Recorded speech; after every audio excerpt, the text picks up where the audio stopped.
The film opens with an animated sequence that tells the tragic story of a young fawn named Bambi. He lives peacefully in the forest with his mother, enjoying a simple and happy life. But one day, hunters shoot and kill his mother, leaving Bambi completely alone in the wild forest. From that moment on, his life becomes a constant struggle for survival. As years pass, Bambi manages to survive the dangers around him. Eventually, he finds a mate, and together they have a child. For the first time in a long while, Bambi experiences happiness again. This brief moment of peace reminds him of the quiet life he once knew. But fate has other plans. Humans begin cutting down large parts of the forest, forcing Bambi and his family to move from place to place. During one such escape, while crossing a road, a speeding truck suddenly hits them. Bambi survives with only minor injuries, but his mate is killed instantly due to the driver's carelessness. Their young fawn, terrified by the crash, runs back into the forest and disappears. The truck driver stops, not to help,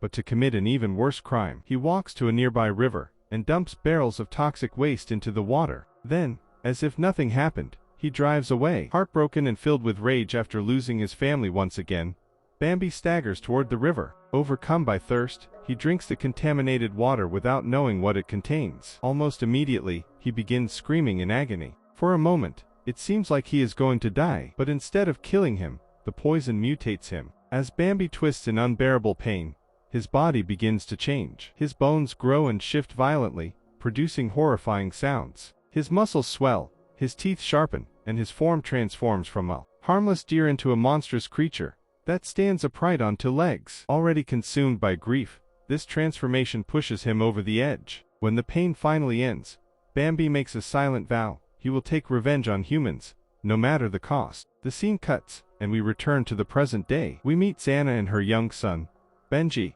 who are preparing to celebrate Thanksgiving. Xana is upset because her husband, Simon, canceled their plans at the last minute. With no other choice, she begins the long journey alone with her son. Not wanting to drive herself, she takes a taxi to a remote cabin in the woods where Benji's grandmother and extended family are staying. The winding forest roads make Benji feel sick, and his father's absence puts him in a bad mood. Trying to lighten the moment, Xana jokingly says, "So what if your dad isn't here? Who's going to eat us out here in these woods?" The taxi driver suddenly turns serious. He warns them that this is not a normal forest, and that people have gone missing in this area before. Just then, Benji feels worse and asks the driver to stop the car. The driver hits the brakes, and suddenly, there's a massive explosion. Something extremely heavy slams into the taxi, throwing it into the air before it crashes into a ditch. Chaos erupts. Despite being injured and terrified, Xana and Benji manage to crawl out of the wreckage alive. As they try to understand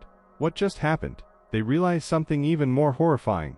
Someone has dragged the driver away into the darkness. Whatever attacked them wasn't human. Then, the silence is broken by a terrifying sound. A deep growl, followed by heavy footsteps. It becomes clear that something is hunting them. Fighting through fear and pain, the mother and son run through the forest until they finally reach Grandma Mary's cabin. Inside the cabin, the rest of the family is already there: Simon's brother, his wife, and their children. Everyone is irritated because Simon still hasn't arrived. We also learn that Benji's grandmother suffers from dementia. She spends most of her time sitting quietly, muttering to herself, and drawing disturbing sketches. Suddenly, there's a loud knock at the door. When it opens, the family is shocked to see Xana and Benji standing there, injured, trembling, and clearly traumatized. Both Xana and Benji are shaking with fear. The family quickly pulls them inside, trying to calm them down and understand what happened. Benji explains the car crash and tells them about the terrifying creature that attacked the driver. Simon's family struggles to believe him and remains confused. Trying to act brave,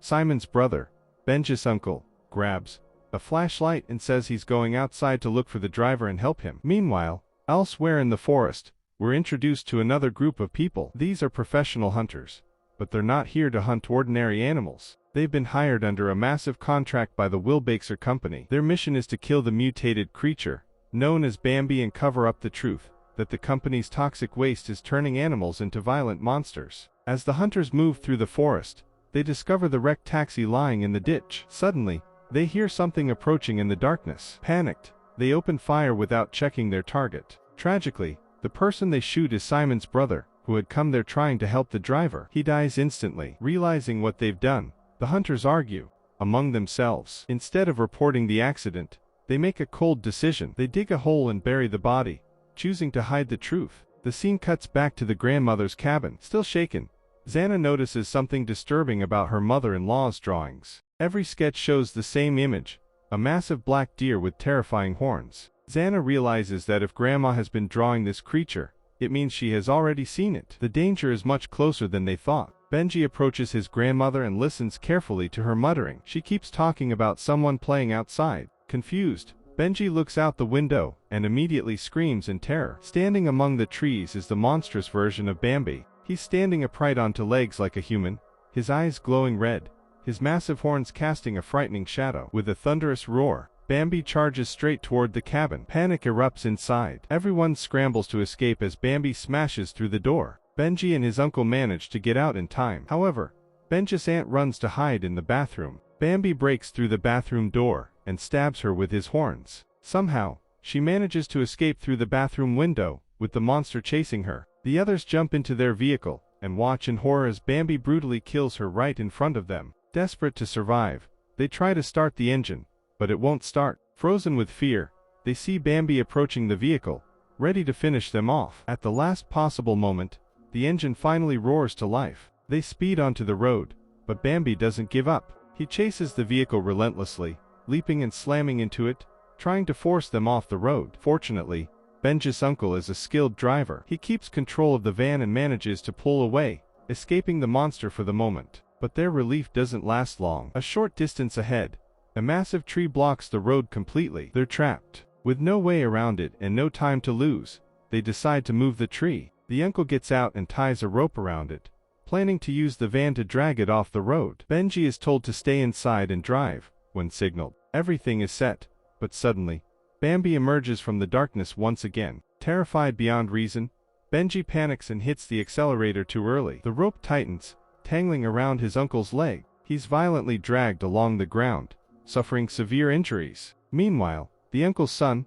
who had been left behind, runs into the forest to escape. He manages to avoid Bambi, but in his panic and frustration, he kicks a small rabbit out of his way. That turns out to be a deadly mistake. The injured rabbit calls out, and suddenly more rabbits appear. These animals have also been mutated by the toxic waste. They swarm the boy, knock him to the ground, and begin attacking him viciously. The scene cuts back to the van. Just as they are trying to recover, the hunter's truck arrives at the spot where the van has stopped. Seeing them as her only hope, Xana desperately asks for help. The hunters allow them to get inside and take them back to their base. When they arrive, Xana and Benji are stunned to see Simon there. Even though he skipped Thanksgiving dinner, he is standing in the middle of the forest. This raises an obvious question. Why is he here? Simon finally reveals the truth. He is a high-ranking executive at the Will Baker Company. He admits that he made a disastrous decision when he ordered the company's toxic waste to be dumped in the forest. Proper disposal would have cost too much money, so instead, he kept the funds for himself and illegally dumped the waste here. As a result, Bambi and other animals drank the contaminated water and transformed into violent monsters. Simon explains that if this secret were exposed, both he and the company would face massive lawsuits and prison time. To protect himself, he hired these hunters to kill Bambi and erase all evidence. Hearing this, Xana explodes in anger. She shouts that Simon's greed caused his own brother's death, and has now put her and their son in mortal danger. Simon coldly responds that he doesn't care, and never wanted this responsibility in the first place. Benji hears everything. Realizing that his father doesn't love him, Benji is devastated. Overwhelmed with sadness, he runs away from the camp. A short distance away,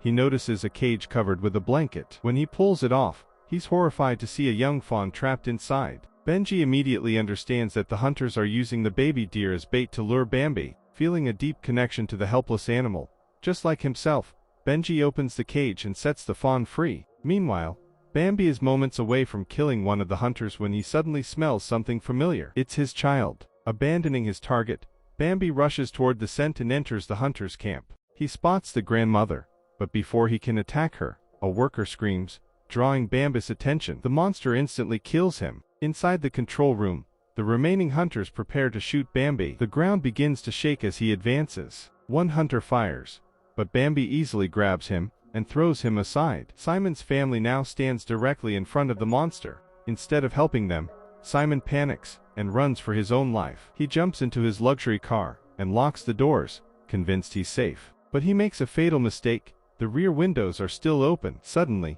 the mutated rabbits attack. They crawl into the car and brutally kill Simon, ending his life in the same forest he poisoned. The scene shifts back to the camp, where only Xana, Benji, and Bambi remain. The massive creature stands over them, breathing heavily. Just as it seems like he's about to attack, the little deer steps out from the bushes. Bambi freezes. Seeing his child alive fills him with joy. For a brief moment, father and son reunite. But the peace doesn't last. The hunter who was thrown earlier is still alive. From the ground, he raises his gun and shoots Bambi. Even as he bleeds out, the hunter laughs cruelly, believing he has won. At that exact moment, Grandma Mary emerges from the darkness and stabs the hunter, killing him instantly. Xana returns with Mary, and together with Benji, they witness a heartbreaking sight. Bambi collapses and dies from the gunshot wound. The little deer nudges his father, trying to wake him, but there is no response. Just like Bambi once was, the child is left alone in the world. And with that tragic ending, the movie comes to an end.